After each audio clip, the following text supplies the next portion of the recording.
The Heart of the Hills by John Fox, Jr. Chapter 5. Down the river road loped Arch Hahn the next morning, his square chin low with thought, his shrewd eyes almost closed, and his straight lips closed hard on the cane stem of an unlighted pipe. Of all the Hahns, he had been born the poorest in goods and chattels, and the richest in shrewd resource, restless energy, and keen foresight. He had gone to the settlements when he was a lad. He had always been coming and going ever since, and the word was that he had been to faraway cities in the outer world that were as unfamiliar to his fellows and kindred as the Holy Land. He had worked as a teamster and had bought and sold anything to anybody right and left. Resolutely he had kept himself from all part in the feud, his kinship with the Hahns protecting him on one side, and the many trades with old Aaron Honeycutt in cattle and lands saving him from trouble on the other. He carried no tales from one faction to the other, condemned neither one nor the other, and made the same comment to both, that it was foolish to fight when there was so much else, so much more profitable to do. Once an armed band of mounted Honeycutts had met him in the road and demanded news of a similar band of Hahns up a creek. "Did you ever hear of me telling the Hahns anything about you Honeycutts?" he asked quietly, and old Aaron had to shake his head. "Well, if I told you anything about them today, don't you know I'd be telling them something about you tomorrow?" Old Aaron scratched his head. "By God, boys, that's so. Let him pass." Thus it was that only Arch Hahn could have brought about an agreement that was the ninth wonder of the mountain world, and was no less than a temporary truce in the feud between old Aaron Honeycutt and old Jason Hahn, until the land deal, in which both leaders shared a heavy interest, could come to a consummation. Arch had interested Colonel Pendleton in his wild lands at a horse sale in the Bluegrass. The mountaineer's shrewd knowledge of horses had caught the attention of the colonel. His drawling speech, odd phrasing, and quaint humor had amused the Bluegrass man, and his exposition of the wealth of the hills and the vast holdings that he had in the hollow of his hand, through options far and wide, had done the rest. For the matter was timely to the colonel's needs and to his accidental hour of opportunity. Only a short while before, old Morton Sanders, an Eastern capitalist of Kentucky birth, had been making inquiry of him that the mountaineer's talk answered precisely, and soon the colonel found himself an intermediary between buried coal and open millions, and such a quick, unlooked-for chance of exchange made Arch Hahn's brain reel. Only a few days before, the colonel started for the mountains. Babe Honeycutt had broken the truce by shooting Shade Hahn, but as Shade was going to get well, Arch's oily tongue had licked the wound to the pride of every Honeycutt except Shade, and he calculated that the latter would be so long in bed that his interference would never count. But things were going wrong. Arch had a hard time with old Jason the night before. Again, he had to go over the same weary argument that he had so often traveled before. The mountain people could do nothing with their mineral wealth of their hills. The coal was of no value to them where it was. They could not dig it. They had no market for it, and they could never get it into the markets of the outside world.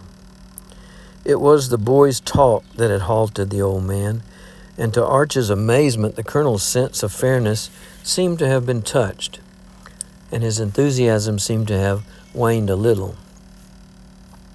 That morning, too, Arch had heard that Shade Hahn was getting well a little too fast, and he was on his way to see about it. Shade was getting well fast, and with troubled eyes, Arch saw him sitting up in a chair and cleaning his Winchester. What's your hurry?" "I ain't never agreed to no truce," said Shade truculently. "Don't you think you might save a little time waiting for Babe to get tame? He's hiding out. You can't find him now. I can look for him." "Shade!" Wily Arch purposely spoke loud enough for Shade's wife to hear, and he saw her thin, worn, shrewish face turn eagerly. "I'll give you just $50 to stay here in the house and get well for 2 more weeks. You know why, and you know hit's worth it to me. What you say?" Shade rubbed his stubbled chin ruminatively, and his wife Mandy broke in sharply. "Take it, you fool." Apparently, Shade paid no heed to the advice, nor the epithet, which was not meant to be offensive, but he knew that Mandy wanted a cow of just that price, and a cow she would have, while he needed cartridges and other little fixins, and he owed for moonshine up a certain creek and wanted more just then and badly. But mental calculation was laborious, and he made a plunge. "Not a cent less than 75, and I ain't going to argue with ye." Arch scowled. "Split the difference," he commanded. "All right." A few minutes later, Arch was loping back up the river road. Within an hour, he had won old Jason to a non-committal silence and straightaway volunteered to show the colonel the outcroppings of his coal. And old Jason mounted his sorrel mare and rode with the party up the creek. It was Sunday, and a holiday for little Jason from toil in the rocky cornfield. He was stirring busily before the break of dawn.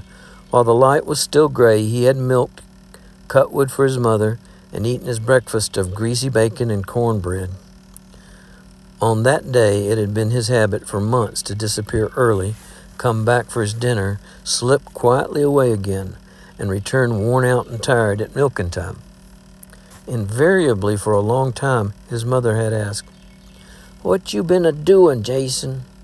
And invariably his answer was, "Nothing much." But by and by, as the long, dark mountaineer Steve Hahn got in the daily habit of swinging over the ridge, she was glad to be free from the boy's sullen watchfulness, and particularly that morning she was glad to see him start as usual up the path his own feet had worn through the steep field of corn and disappear in the edge of the woods.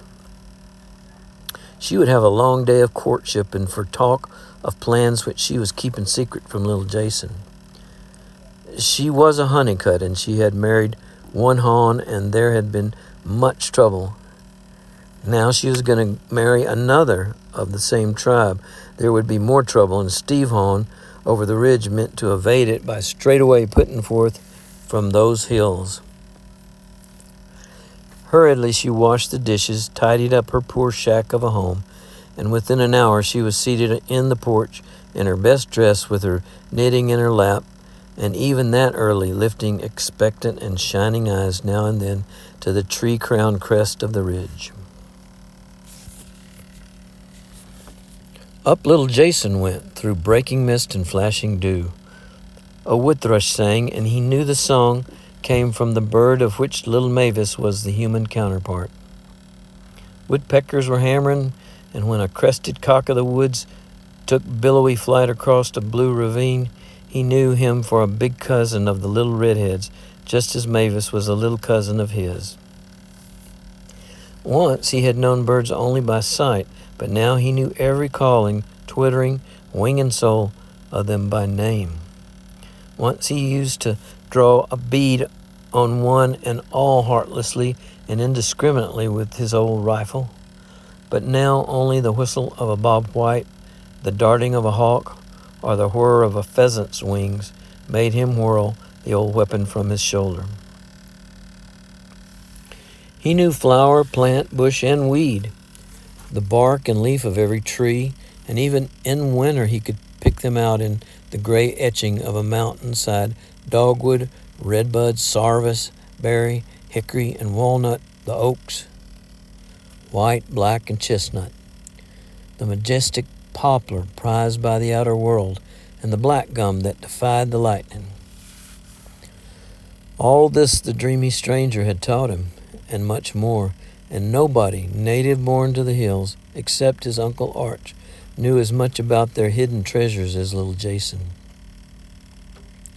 He had trailed after the man of science along the benches of the mountains where coal beds lie. With him he had sought the roots of upturned trees and the beds of little creeks and the gray faces of rock houses for signs of the black diamonds. He had learned to watch the beds of little creeks for the shining telltale black bits and even the tiny mouths of crawfish holes, on the lips of which they sometimes lay. And the biggest treasure in the hills little Jason had found himself. For only on the last day before the rockpecker had gone away, the two had found signs of another vein, and the geologist had given his own pick to the boy and told him to dig, while he was gone for himself. And Jason had dug. He was slipping now up the tiny branch, and where the stream trickled down the face of a water-worn perpendicular rock, the boy stopped, leaned his rifle against a tree, and stepped aside into the bushes. A moment later, he reappeared with a small pick in his hand, climbed up over a mound of loose rocks and loose earth 10 feet around the rock, and entered the narrow mouth of a deep, freshly dug ditch. 10 feet farther on, he was halted by a tall black column solidly wedged in the narrow passage, at the base of which was a bench of yellow dirt extending not more than 2 feet from the foot of the column and above the floor of the ditch. There had been mighty operations going on in that secret passage. The toil for one boy and one too had been prodigious, and his work was not quite done. Lifting the pick above his head, the boy sank it into that yellow pedestal with savage energy, raking the loose dirt behind him with his hands and feet.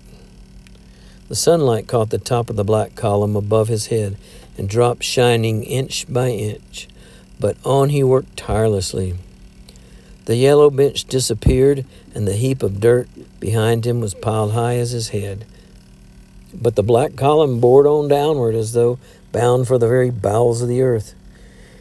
And only when the bench vanished to the level of the ditch's floor did the lad send his pick deep into a newer layer and lean back to rest even for a moment. A few deep breaths, the brushing of one forearm and then the other across his forehead and cheeks, and again he grasped the tool. This time it came out hard, bringing out with its point particles of grayish-black earth, and the boy gave a low, shrill yell. It was a bed of clay that he had struck, the bed on which, as the geologist had told him, the massive layers of coal had slept for so long. In a few minutes he had skimmed a yellow inch or two more to the dingy floor of the clay bed, and had driven his pick under the very edge of the black bulk towering above him. His work was done, and no buccaneer ever gloated more over hidden treasure than Jason over the prize discovered by him and known of nobody else in the world. He raised his head and looked up the shimmering black face of his find. He took up his pick again and notched footholes in each side of the yellow ditch. He marked his own height on the face of the column, and climbing up along it, measured his full length again, and yet, with outstretched arms, he could barely touch the top of the vein with the tips of his fingers. No vein half that thick had the rockpecker with all his searching found, and the lad gave a long, low whistle of happy amazement.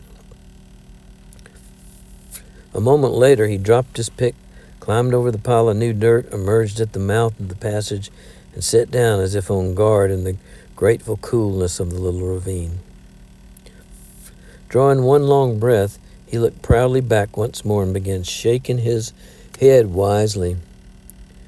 They couldn't fool him. He knew what that mighty vein of coal was worth. Other people, fools, might sell their land for $1 or $2 an acre. Even old Jason, his grandfather, but not the Jason Hahn who had dug that black giant out of the side of the mountain. "Go away, boy," the rock pecker had said. "Get an education. Leave this farm alone. It won't run away. By the time you are 21, an acre of it will be worth as much as all of it is now." No, they couldn't fool him. He would keep his find a secret from every soul on earth, even from his grandfather and Mavis, both of whom he had already been tempted to tell. He rose to his feet with a resolution and crouched suddenly, listening hard. Something was coming swiftly toward him through the undergrowth on the other side of the creek, and he reached stealthily for his rifle, sank behind the boulder with his thumb on the hammer just as the bushes parted on the opposite cliff, and Mavis stood above him, peering for him and calling his name in an excited whisper. He rose glowering and angry. "What you doing up here?" he asked roughly, and the girl shrank and her message stopped at her lips. "They're coming up here," she faltered. The boy's eyes accused her mercilessly, and he seemed not to hear her. "You been spying." The dignity of his manhood was outraged, and humbly and helplessly she nodded in utter abasement, faltering again. "They're coming up here." "Who's coming up here?" "Them strangers and Grandpap and Uncle Arch and another rock pecker." "Did you tell 'em?"